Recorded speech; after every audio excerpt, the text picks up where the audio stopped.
Hey y'all, it's here the barber.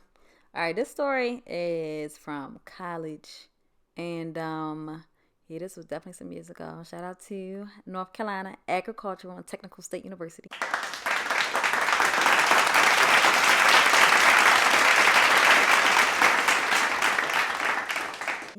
Aggie Pride. And now that that's out the way, all right. So this was a party that I went to that turned into a daggone shootout, and it was freaking crazy. This was in Greensboro, North Carolina.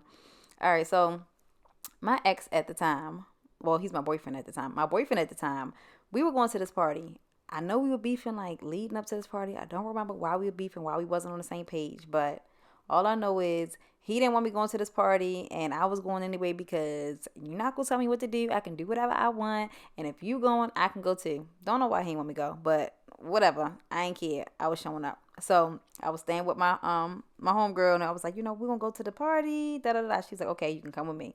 So I ride with my homegirl to the party and this started to peak to the climax of the goddamn night.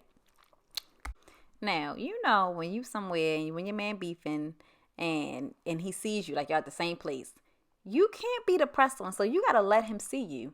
And then the thing is, he's gotta see you, see him, right? So understand that. Like the lady, we have to see you, see us before we can acknowledge y'all. So we're gonna walk past, we're gonna be wherever we need to be at for y'all to see us. But then we got to catch you seeing us because if we keep knowing that you're seeing us, but we can't catch you see us, it's just a long game. I don't play this anymore. But anyway, when you were younger, these are the type of games that you played. So anyway, I saw him see me, right? So I'm just like, hey. And he like, hey, what's up? So we were not, this was before the word toxic was used to describe relationships, but it wasn't, it was had a little bit of toxicity brewing in our relationship or whatever. So anyway, we at the club and I'm just like, hey, what's up? And I'm like, my chest is like puffed out right now because you ain't want me coming. I came anyway to prove my little point, and you see me and I look good and what? And I like wore this dress. It had a black dress on it was like a baby doll dress. So it was like tight at the top and it was loose at the bottom. And if I spun around, it kind of like opens up. I knew he was gonna have a problem with that, but I ain't care because I can wear whatever I want. Anyway, so that's how I looked, and he don't, he had on his regular clothes that you would wear to a party. All right, so we're already brewing at this point because we beefing. So we have our little conversation. We go our separate ways, and I was like, I was supposed to stay with him that night, so I confirmed like, so I'm staying with you tonight, right? He was like, yeah, that's fine. Oh, okay, that's fine. Okay. But anyway, I was staying at his house. That was the plan. So I'm walking towards the bathroom and a guy asked to use my phone because he can't find his friends or he can't find his phone or something like that. So I'm like, okay, sure. It's a bench right by the bathroom. He's using my phone. Everything is 1,214% like innocent. I'm telling you. He is literally calling some number, texting some number, trying to get up with whoever he's trying to get up with. It was years ago. Don't remember those specific details. All right.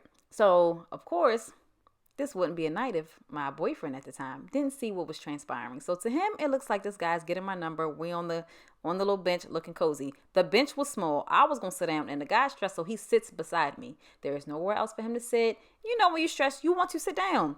He doesn't even look like he's talking to me. The man looks stressed.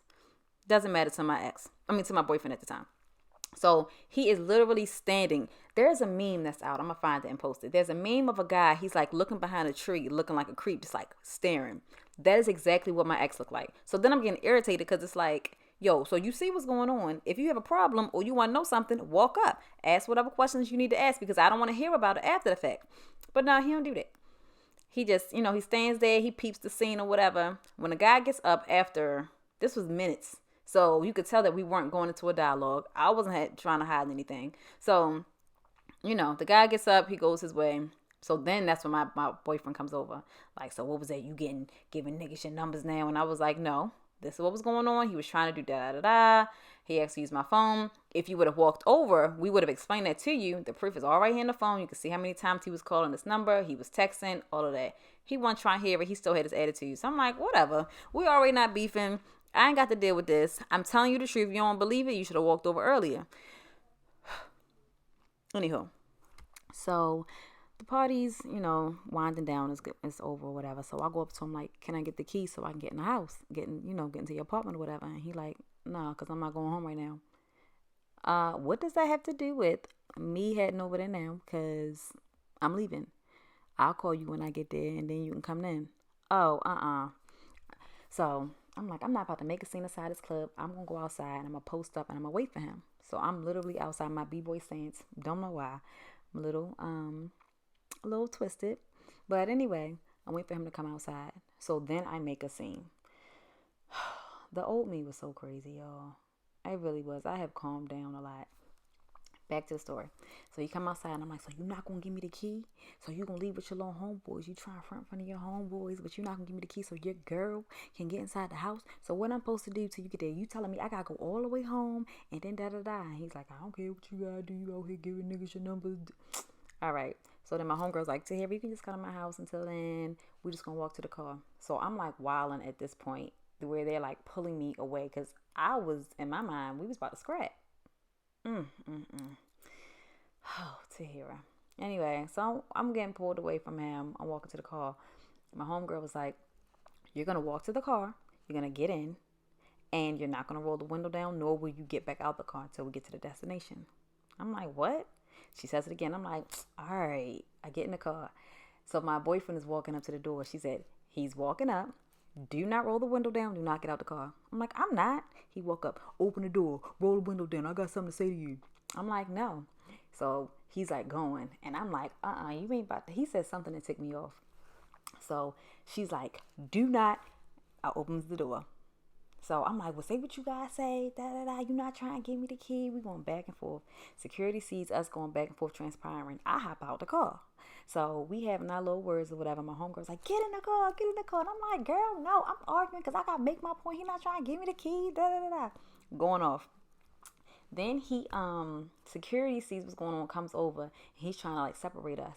And he's like, that's my girl. You better get out my face. I'm talking to my girl right now. He's trying to defuse the situation because it did look it looked like we needed to be separated because we're like in each other's faces, fussing and cussing. The security's like, no, you gonna back up, you gonna go to your car, this a lady, something. This my girl. Get out my face. Da da da da. So security breaks us up. He walks back to the car and I'm still like fussing and da da da. So I get in the car and then I think I get back out because I'm like, I'm walking back over to the car because I still got stuff to say. I'm walking back over to the car. My homegirl says something to me. I turn around. Next thing you know, I hear gunshots. Oh my freaking goodness. So now I'm like ducking. Then I'm looking for my boyfriend because now it's like, oh my gosh. I went from being angry to being scared. Something happened because he did carry, right? Yes, he did carry. And I'm pretty sure that he came to this party in Durham. No, was it in Greens? It was in Durham. It was not in Greensboro. Sorry, y'all. Beginning of the story, I said Greensboro. I lied. I'm pretty sure was it in Durham? I think it was. Anyway, I knew he came to this party with something. So at this point, I'm like ducking. The gunshot stopped. I'm like trying to get to him to make sure he's okay. Then his homeboys is like making sure I'm okay, trying to get me out of the way. Like, Tahir, just go home, get out of here, go home, go home. And I'm like, no, I need to make sure he's okay. I'm like blowing his phone up, he's not answering. Then I hear him, it's rumors starting that he done got, nobody got shot, but that he got stabbed. So then I'm like trying to find him, he not answering. I pull up to his house. I'm banging on the door, kicking the door. I'm telling him I'm not leaving because I know you ain't here. I'm not leaving till you open the door. I was banging on the door for like an hour, 45 minutes. So, by the time he opened the door, I'm exhausted. He must have really got tired of me because I literally was not leaving because I knew he was in there. All right. He come to the door, and I'm trying to see if he stabbed up or not. And I asked him, was he stabbed? He said, yeah. He was not stabbed up, y'all. He was not at all. Wasn't a stab wound on this man.